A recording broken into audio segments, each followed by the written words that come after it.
Gaji ke-13 PNS baru cair 3 Juni 2021. Ini besarannya. Kementerian Keuangan atau Kemenkeu memastikan pencairan gaji ke-13 pegawai negeri sipil atau PNS hingga pensiunan akan mengalir pada Kamis 3 Juni 2021.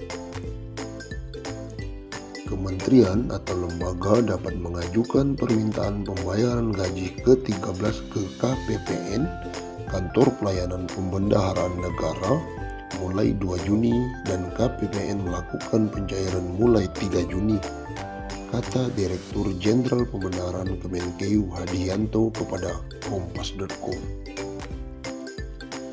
Ia menambahkan KPPN di seluruh Indonesia sudah melakukan koordinasi dengan satuan kerja, mitra kerja Kemenkeu untuk mengajukan permintaan pembayaran gaji ke-13.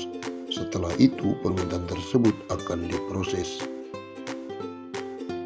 Untuk pencairan gaji ke-13 ASN hingga pensiunan, Kemenkeu telah mengalokasikan anggaran pendapatan belanja negara 2021 dengan total nilai 16,3 triliun.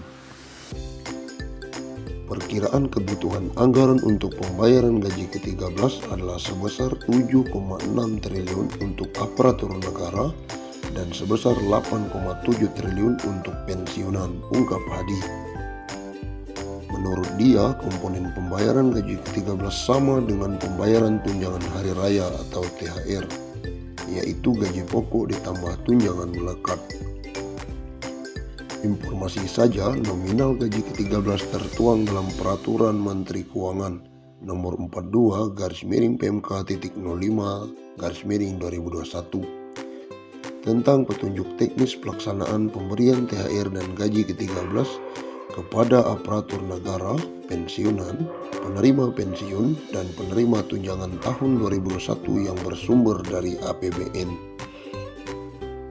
Pemerintah memutuskan akan kembali mencairkan gaji ke-13 bagi para aparatur sipil negara atau ASN. Berdasarkan Peraturan Pemerintah Nomor 63 Tahun 2021, gaji ke-13 tersebut akan disalurkan paling cepat pada Juni mendatang. Hal itu juga ditegaskan oleh PLT Kepala Biro Hukum, Komunikasi dan Informasi Publik Kemenpan RB, Muhammad Epras. Bulan Juni idealnya diberikan paling cepat bersamaan dengan pemberian gaji pokok bulan Juni, yaitu tanggal 1 Juni, ujarnya.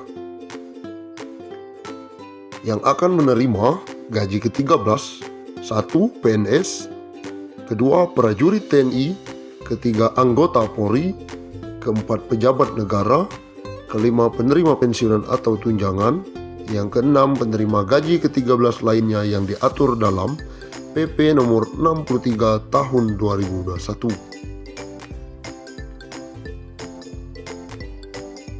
PLT Biro dan Hukum mengatakan besaran gaji ke-13 sesuai dengan gaji pokok dan tunjangan yang melekat pada gaji pokok atau sesuai yang diatur di dalam PP nomor 63 tahun 2021.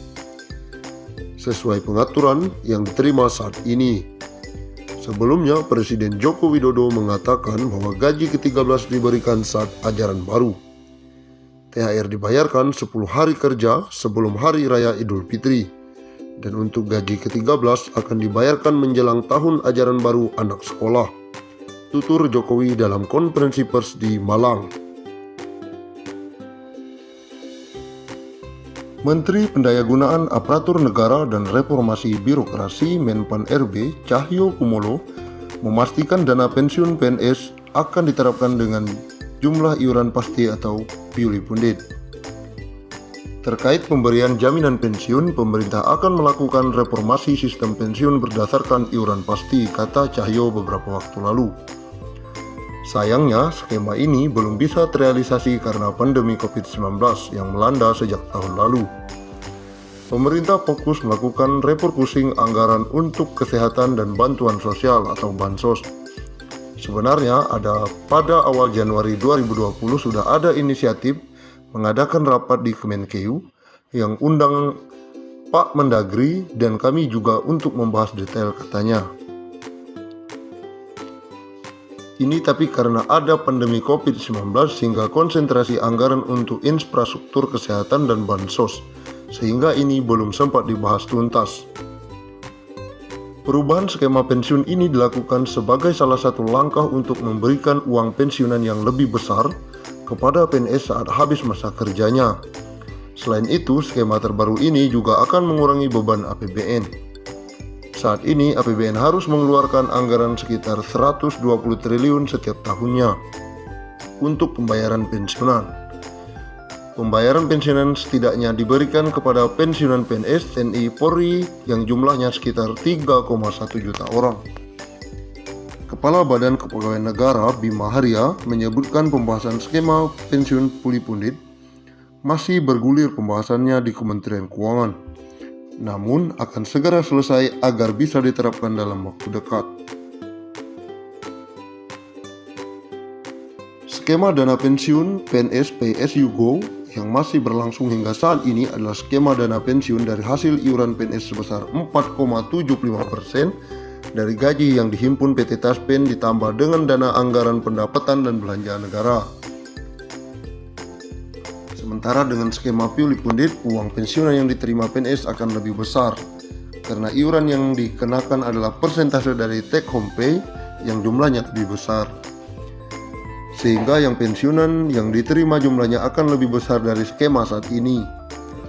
Skema puli pundit selain diambil dari persentase THP, pembayarannya juga akan dibayarkan patungan antara PNS dan pemerintah sebagai pemberi kerja. Kedepan sistem ini diubah, puli pundit PNS akan bayar iuran sebesar persentase dari THP, bukan gaji, sehingga uang pensiun akan mendapatkan besaran yang lebih baik dari sistem PSU Go, kata Bima.